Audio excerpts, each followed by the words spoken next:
ఈ వీడియోలో CFMS bill status ఏ విధంగా తెలుసుకోవచ్చు అనే విషయాన్ని పూర్తిగా డీటెయిల్గా చూద్దాం. మన దగ్గర సిఎఫ్ఎంఎస్ బిల్ నెంబర్ కనుక ఉంటే నేను మీకు డిస్క్రిప్షన్లో ఇచ్చేటువంటి ఒక లింక్ ద్వారా ఆ బిల్ స్టేటస్ కనుక్కోవచ్చు. దానికి సంబంధించి ఇప్పుడు శాలరీ బిల్ స్టేటస్ని ఏ విధంగా మనం చెక్ చేసుకోవాలో మీకు తెలియజేస్తున్నాను.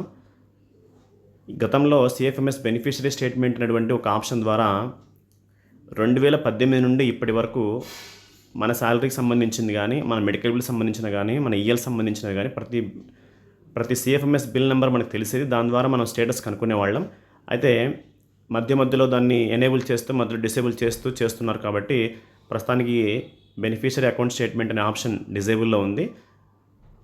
కాబట్టి మనం బిల్ నెంబర్స్ కనుక్కోలేము. అయితే జూలై సంబంధించినటువంటి శాలరీ బిల్ స్టేటస్ ఏ విధంగా కనుక్కోవచ్చు, ఈ ప్రాసెస్ ద్వారానే మనము అన్ని రకాల బిల్స్ యొక్క స్టేటస్ ఈజీగా తెలుసుకోవచ్చు.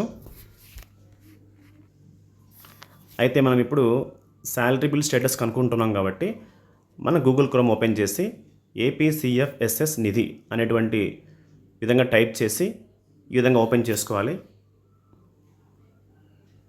ఇక్కడ మనకి సిఎఫ్ఎంఎస్ ఐడి అడుగుతుంది. ఈ సిఎఫ్ఎంఎస్ ఐడి తర్వాత గో పైన క్లిక్ చేసి పాస్వర్డ్ ఎంటర్ చేయాల్సి ఉంటుంది. ఒకవేళ పాస్వర్డ్ లేకపోతే ఫర్గాట్ పాస్వర్డ్ ద్వారా మనం ఇక్కడ మనకు సిఎఫ్ఎంఎస్ ఐడి ఇచ్చి పాస్వర్డ్ తిరిగి మనం పొందొచ్చు. రిజిస్టర్ మొబైల్ నెంబర్కి ఒక ఓటీపీ వస్తుంది. దాని ద్వారా మనము ఒక పాస్వర్డ్ క్రియేట్ చేసుకోవచ్చు. పాస్వర్డ్ ఉన్నవాళ్ళు డైరెక్ట్గా లాగిన్ దగ్గరికి వచ్చేసి మీ యొక్క సిఎఫ్ఎంఎస్ ఐడి ఇచ్చి గో పైన క్లిక్ చేసి మీ దగ్గర నుండి పాస్వర్డ్ని ఎంటర్ చేసి లాగిన్ కావాలి. ఈ విధంగా ఓపెన్ అయిన తర్వాత ఈఎస్ఎస్ అనేటువంటి ఆప్షన్లో ఎంప్లాయీ పే స్లిప్ అనేటువంటి ఫస్ట్ ఆప్షన్ మనం సెలెక్ట్ చేసుకోవాలి. ఇక్కడ మనకి 2022 జనవరి నెల నుండి 2026 జూలై నెల వరకు, అంటే మనకు కొత్త పిఆర్సీ 2022 పిఆర్సీ ఎప్పుడైతే అమలైందో ఆ రోజు నుండి 2022 జనవరి నెల నుండి ప్రస్తుత సంవత్సరం ప్రస్తుత నెల వరకు మన యొక్క శాలరీ బిల్ నెంబర్స్ ఇక్కడ చెక్ చేసుకోవచ్చు. లేటెస్ట్గా మనకి జూలై నెల కాబట్టి ఇక్కడ జూలై యొక్క బిల్ నెంబర్ ఈ విధంగా ఇక్కడ ఉంటుంది. 2026తో స్టార్ట్ అయి ఉంటుంది.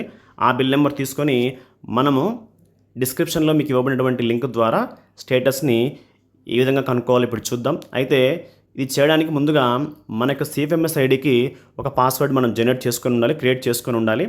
సిఎఫ్ఎంఎస్ ఐడి పాస్వర్డ్తోనే లాగిన్ కావాల్సి ఉంటుంది. వితౌట్ సిఎఫ్ఎంఎస్ ఐడి మనం మన యొక్క బిల్ స్టేటస్ చూసుకోలేము. కాబట్టి సిఎఫ్ఎంఎస్ ఐడి పాస్వర్డ్ ఉన్నవాళ్ళు మాత్రమే ఈ విధంగా ఓపెన్ చేసుకోవచ్చు. లేని వాళ్ళు సిఎఫ్ఎంఎస్ లాగిన్లోకి వెళ్ళి ఫర్గాట్ పాస్వర్డ్ ఆప్షన్ ద్వారా మీ యొక్క సిఎఫ్ఎంఎస్ ఐడి ఎంటర్ చేసి మొబైల్ నెంబర్ ఎంటర్ చేస్తే మీకు ఓటీపీ వస్తుంది. ఆ ఓటీపీ ద్వారా కొత్త పాస్వర్డ్ క్రియేట్ చేసుకొని సిఎఫ్ఎంఎస్ ఐడి పాస్వర్డ్ ఉన్నవాళ్ళు ఈ విధంగా మనం శాలరీ బిల్ స్టేటస్ కానీ మరి ఏదైనా బిల్ స్టేటస్ కానీ కనుక్కోవచ్చు. డిస్క్రిప్షన్లో ఉన్నటువంటి లింక్ని క్లిక్ చేస్తే ఈ విధంగా మన యొక్క సిఎఫ్ఎంఎస్ ఐడి పాస్వర్డ్ అడుగుతుంది. సైన్ పైన క్లిక్ చేయాలి.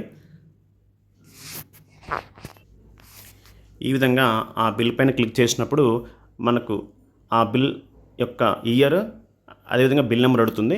ఇక్కడ ఇయర్ అన్నప్పుడు 2026 ఎంటర్ చేస్తాము. బిల్ నెంబర్ అనేది మీకు ఇందాక చూపించినటువంటి విధంగా బిల్ నెంబర్ ఉంటుంది. ఆ బిల్ నెంబర్కి ఎంటర్ చేయాల్సి ఉంటుంది. ఈ విధంగా 2026 అదేవిధంగా బిల్ నెంబర్ ఎంటర్ చేస్తే ఇక్కడ మన యొక్క బిల్ స్టేటస్, అంటే మన ఎంఈఓ గారు డీడీఓ గారు ఎప్పుడు బిల్లు సబ్మిట్ చేశారు, అదేవిధంగా ట్రెజరీ ఆఫీస్లో ఉన్నటువంటి సీనియర్ అకౌంటెంట్ గారు ఎప్పుడు దీన్ని అప్రూవ్ చేస్తారు, అదేవిధంగా సబ్ ట్రెజరీ ఆఫీసర్ గారు దీన్ని ఎప్పుడు అప్రూవ్ చేసిన ఆప్షన్స్ అన్నీ కూడా ఇందులో మనకు కనిపిస్తాయి. ఇక్కడ మనము బిల్ పైన ఒక ఎంప్లాయీకి ఎదురుగా ఉన్నటువంటి సిఎఫ్ఎంఎస్ ఐడికి ఎదురుగా ఉన్నటువంటి పేమెంట్ స్టేటస్ దగ్గర పెండింగ్ అనేటువంటి ఆప్షన్ క్లిక్ చేస్తే ఇక్కడ మనకు వెయిటింగ్ ఫర్ ఫండ్ క్లియరెన్స్ అని వస్తుంది. ఒకవేళ బిల్ అప్రూవ్ కాకపోతే బిల్ నాట్ అప్రూవ్డ్ అని వస్తుంది. అదే బిల్ అప్రూవ్ అయిన తర్వాత మనం స్టేటస్ చెక్ చేస్తే వెయిటింగ్ ఫర్ ఫండ్ క్లియరెన్స్, అంటే మనకు ఫండ్ క్లియర్ కావడానికి వెయిట్ చేస్తున్నాము ఆ విధంగా చూపిస్తుంది. అంటే ఈ విధంగా కేవలం శాలరీ బిల్స్ మాత్రమే కాకుండా మెడికల్ బిల్స్ కానీ, ఈఎల్స్ కానీ, any CFMS bills, arrears bills కానీ ఏవైనా కానీ ఈ విధంగా మన దగ్గర బిల్ నెంబర్ ఉండాలి. అదేవిధంగా సిఎఫ్ఎంఎస్ ఐడి పాస్వర్డ్ ఖచ్చితంగా మనం క్రియేట్ చేసుకునే ఉండాలి. వాటి ద్వారా మాత్రమే లాగిన్ కావాలి. అప్పుడు మాత్రమే మన యొక్క బిల్ స్టేటస్ను ఎలాంటి బిల్స్ అయినా కూడా మనం చెక్ చేసుకోవచ్చు. Thank you.